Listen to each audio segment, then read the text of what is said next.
നമസ്കാരം. ഇപ്പോൾ വന്നിട്ടുള്ളത് ആരോഗ്യ മേഖലയിൽ നമ്പർ വൺ ആയിട്ടുള്ള കേരളത്തിൻ്റെ ചികിത്സ ആവശ്യമില്ല എന്ന് പറഞ്ഞിട്ട് നമ്മുടെ സംസ്ഥാന മുഖ്യമന്ത്രി തന്നെ ബൂർഷ്വാ രാഷ്ട്രമായിട്ട് അവരുടെ പാർട്ടി തന്നെ കണ്ടെത്തിയിട്ടുള്ള അമേരിക്കയെ സ്വന്തം ചികിത്സയ്ക്ക് വേണ്ടിയിട്ട് ആശ്രയിച്ച വിവരം നിങ്ങളുമായി പങ്കുവെക്കാൻ വേണ്ടിയിട്ടാണ്. അതിന് കാരണം ഞാൻ മനസ്സിലാക്കിയത് അദ്ദേഹത്തിന് ഇവിടുത്തെ ആരോഗ്യ മേഖലയെക്കുറിച്ച് വ്യക്തമായ ബോധ്യമുള്ളതുകൊണ്ടാണ്. സംസ്ഥാന ആരോഗ്യ വകുപ്പ് മന്ത്രി തള്ളിമറിക്കുന്ന തരത്തിലുള്ള യാതൊരുവിധ ഗുണമേന്മയും നമ്മുടെ സംസ്ഥാന ആരോഗ്യ വകുപ്പിന് കഴിഞ്ഞ കുറച്ചു കാലങ്ങളായിട്ടില്ല എന്നുള്ളത് മുഖ്യമന്ത്രിക്ക് വളരെ വ്യക്തമായിട്ട് അറിയാം. അത് പക്ഷേ നമ്മുടെ ആരോഗ്യ വകുപ്പ് മന്ത്രിക്ക് അറിയില്ല എന്നാണ് ഞാൻ മനസ്സിലാക്കിയിട്ടുള്ളത്. കാരണം എന്താ വെച്ചാൽ സംസ്ഥാനത്തെ ഒട്ടുമുക്കാൽ സർക്കാർ ആശുപത്രികളും വളരെ ദയനീയ അവസ്ഥയിലൂടെയാണ് ഇപ്പോൾ കടന്നു പോകുന്നത്. ആവശ്യത്തിന് മരുന്നുകളില്ല, രോഗികളെ ഓപ്പറേഷൻ വിധേയമാക്കണമെങ്കിൽ അതിനുള്ള ഉപകരണങ്ങളില്ല. ഇതൊന്നും പറഞ്ഞത് ഞാനല്ല, ആരോഗ്യ വകുപ്പിലെ വിദഗ്ധരായിട്ടുള്ള ഡോക്ടർമാർ ഉൾപ്പെടെയുള്ള ആളുകൾ തന്നെ വിളിച്ചു പറഞ്ഞിട്ടുള്ള കാര്യമാണ്. പക്ഷെ ഇതൊന്നും മനസ്സിലാകാത്ത ഒരേ ഒരാൾ സംസ്ഥാന ആരോഗ്യ വകുപ്പ് മന്ത്രിയാണ്. മുഖ്യമന്ത്രിക്ക് കാര്യം മനസ്സിലായി. അതുകൊണ്ട് അദ്ദേഹം എന്ത് ചെയ്തു? സ്വന്തം ചികിത്സയ്ക്ക് വേണ്ടിയിട്ട് അമേരിക്കയെ ആശ്രയിച്ചു. അദ്ദേഹത്തിൻ്റെ പാർട്ടി നാഴികയ്ക്ക് 40 വട്ടം കുറ്റം പറയുന്ന ഒരു രാഷ്ട്രമാണ് അമേരിക്ക എന്നുള്ളത്. കാരണം എന്താ വെച്ചാൽ ബൂർഷ്വാ രാഷ്ട്രമാണ് അമേരിക്ക.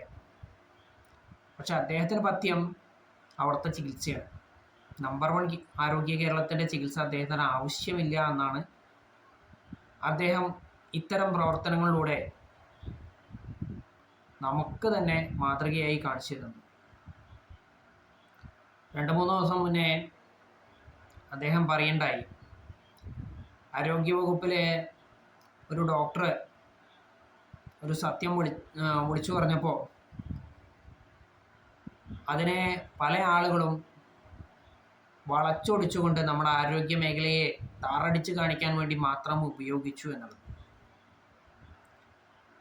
അങ്ങനെ പറഞ്ഞ മുഖ്യമന്ത്രിയാണ് ഇന്ന് നമ്മുടെ സ്വന്തം നാട്ടിലെ നമ്പർ വൺ ആരോഗ്യ കേരളത്തെ ഉപേക്ഷിച്ചുകൊണ്ട് അമേരിക്കയെ ആശ്രയിച്ചിട്ടുള്ളത് ചികിത്സയ്ക്ക് എന്ന് പറയുന്നത് നമ്മുടെ ആരോഗ്യ സംവിധാനങ്ങളുടെ മേന്മ വിളിച്ചോതുന്നതാണ് എന്നാണ് എൻ്റെ ഒരു കാഴ്ചപ്പാട്, അല്ലെങ്കിൽ എൻ്റെ ഒരു അഭിപ്രായം.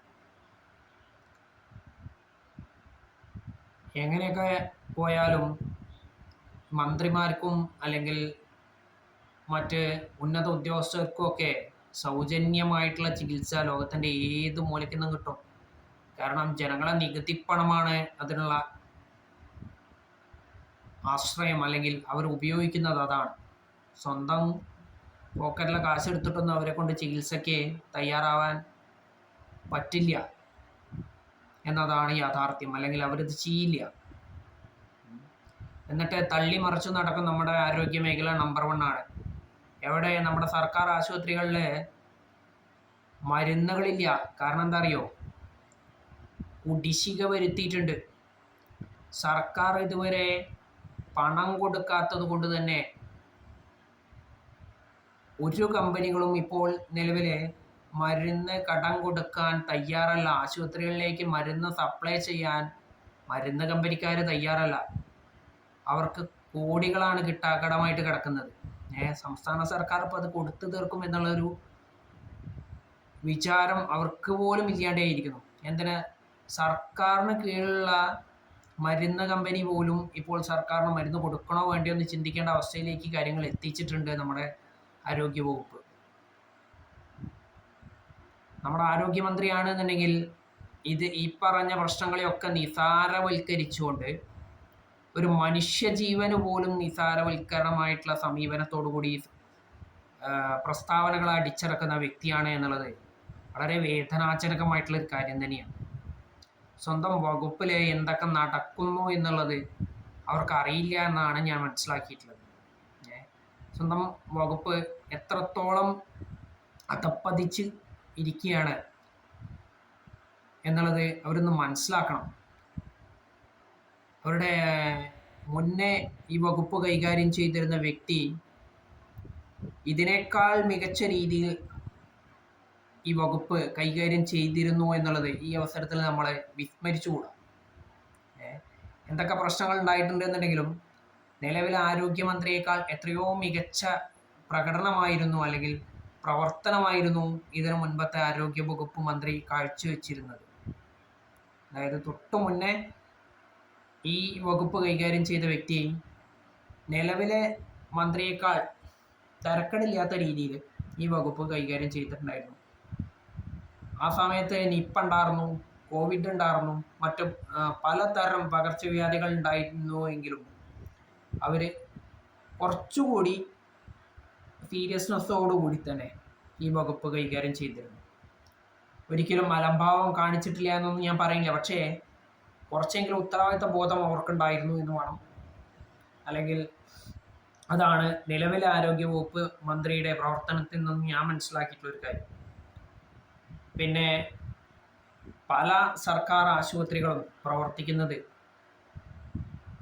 വളരെ മോശം കെട്ടിടങ്ങളിലാണ്. ഫിറ്റ്നസ് ഇല്ലാത്ത, മറ്റ് സൗകര്യങ്ങളൊക്കെ തീരെ ഇല്ലാത്ത കെട്ടിടങ്ങളിൽ പ്രവർത്തിക്കുന്ന സർക്കാർ ആശുപത്രികളാണ് നമ്മുടെ സംസ്ഥാനത്ത് ഇപ്പോൾ ഉള്ളത്. അതുകൊണ്ട് തന്നെയാണ് ഇന്നലെ ഒരു കെട്ടിടം തകർന്ന്, ഒരു മെഡിക്കൽ കോളേജ് കെട്ടിടം തകർന്നിട്ട് ഒരാൾക്ക് ജീവൻ നഷ്ടമായത്. അത് നടന്നിട്ടുള്ളത് നമ്പർ 1 ആരോഗ്യ കേരളത്തിലാണ് എന്നുള്ളത് നമ്മൾ മനസ്സിലാക്കേണ്ട കാര്യമാണ്. ശരിയാണ്, നമ്മുടെ കേരളം ആരോഗ്യ മേഖലയിൽ നമ്പർ 1 ആണ്. തള്ളിമറിക്കുന്നതൊക്കെ ശരിയാണ്. പക്ഷേ മുകളിൽ നിന്ന് താഴേക്ക് നോക്കുമ്പോഴല്ല, താഴെ നിന്ന് മുകളിലേക്ക് നോക്കുമ്പോൾ മാത്രമാണ് നമ്മൾ 1-ാം സ്ഥാനത്ത്. അതായത് ഏറ്റവും താഴെയാണ് നമ്മുടെ സ്ഥാനം എന്ന് പറയാതിരിക്കാൻ പറ്റില്ല. അതിന് കൃത്യമായിട്ടുള്ള കാരണം ഈ വകുപ്പിലെ കെടുകാര്യസ്ഥത തന്നെയാണ്. പല ആശുപത്രികളിലും രോഗികളെ പരിശോധിക്കുന്നതിന് വേണ്ടത്ര സ്ഥിരം ഡോക്ടർമാരില്ല. കാരണം നിയമനങ്ങൾ നടത്താൻ കഴിഞ്ഞിട്ടില്ല. നിയമനം നടത്തണമെങ്കിൽ ശമ്പളം കൊടുക്കേണ്ടി വരും. അവർക്കൊക്കെ ശമ്പളം കൊടുക്കേണ്ടി, അതിനുള്ള കാശ് ആരോഗ്യ വകുപ്പിന്റെ കയ്യിലില്ല. സൗജന്യമായിട്ട് മരുന്നുകൾ രോഗികൾക്ക് കൊടുക്കണമെങ്കിൽ മരുന്നുകളില്ല. കഷ്ടം തന്നെയാണ്. എന്നിട്ട് പറച്ചിലിന് യാതൊരുവിധ കുറവുമില്ല, കേരളം ആരോഗ്യ മേഖലയിൽ നമ്പർ 1 ആണ് എന്നുള്ളത്. എന്താ ചെയ്യുക? നമ്മൾ സാധാരണക്കാരായിട്ടുള്ള ജനങ്ങളാണ് ഇത്തരത്തിൽ സർക്കാർ ആശുപത്രികളെ ആശ്രയിക്കുന്നത് എന്നുള്ളൊരു ബോധമെങ്കിലും ഈ വകുപ്പ് കൈകാര്യം ചെയ്യുന്ന ആളുകൾക്ക് വേണ്ടേ? അതല്ലെങ്കിൽ അവരെ ഉപദേശിക്കാനൊക്കെ സെക്രട്ടറിമാരെയൊക്കെ നിയമിച്ചിട്ടുണ്ടല്ലോ, അവരെങ്കിലും ഇത് പറഞ്ഞു കൊടുക്കണ്ടേ ആരോഗ്യ മേഖലയിൽ ഇത്രത്തോളം പ്രശ്നങ്ങളുണ്ട് എന്നുള്ളത്. അവർ പോലും ഇത് പറഞ്ഞു കൊടുക്കുന്നില്ല എന്നുള്ളത് പൊതുജനത്തോട് ഈ വകുപ്പിനുള്ള മനോഭാവമാണ് തെളിയിച്ചു കാണിക്കുന്നത്. പക്ഷെ അതേ അവസരത്തിൽ പറയാണ്ടിരിക്കാൻ പറ്റില്ല, രോഗികളെ പരിശോധിക്കാനും അവർക്ക് വേണ്ട ചികിത്സ ലഭ്യമാക്കാനും അശ്രാന്ത പരിശ്രമം നടത്തുന്ന ഒരുപാട് ആരോഗ്യ വകുപ്പ് ഉദ്യോഗസ്ഥർ നമ്മുടെ നാട്ടിലുണ്ട്. അതുകൊണ്ടാണ് അതിൽപ്പെട്ട ഒരു ഉദ്യോഗസ്ഥന് തന്നെ പൊതുജനങ്ങളുടെ അടുത്ത് വന്ന് പറയേണ്ടി വന്നിട്ടുള്ളത് കുറച്ച് ദിവസങ്ങൾക്ക് മുൻപേ. രോഗികളെ ഓപ്പറേഷന് വിധേയരാക്കാൻ പാകത്തിന് ഉള്ള ഒരു സംവിധാനങ്ങളും അല്ലെങ്കിൽ ഉപകരണങ്ങളും അവരുടെ കൈവശമില്ല, അവർക്ക് ലഭ്യമായിട്ടില്ല എന്നുള്ളത്. ഇത്രയും പ്രശ്നങ്ങളുള്ളപ്പോൾ നമ്മൾ ചിന്തിക്കേണ്ട ഒരു കാര്യമുണ്ട്. ഇനിയെങ്കിലും നമ്മൾ തള്ളിമറയ്ക്കാൻ വേണ്ടി ആവരുത് പ്രവർത്തനം നടത്തേണ്ടത്. മികച്ച പ്രവർത്തനം നടത്തിയിട്ടാണ് 1-ാം നമ്പർ സ്ഥാനം നേടിയെടുക്കേണ്ടത്. അതല്ലാതെ തള്ളിമറിച്ചുകൊണ്ടല്ല, ഇല്ലാത്ത കാര്യങ്ങളെ ഊതിപ്പെരിപ്പിച്ച് കാണിച്ചുകൊണ്ടല്ല. നമ്മുടെ ആരോഗ്യ മേഖല വെന്റിലേറ്ററിലാണ് എന്നാണ് പ്രതിപക്ഷ നേതാവ് പറഞ്ഞിട്ടുള്ളത്.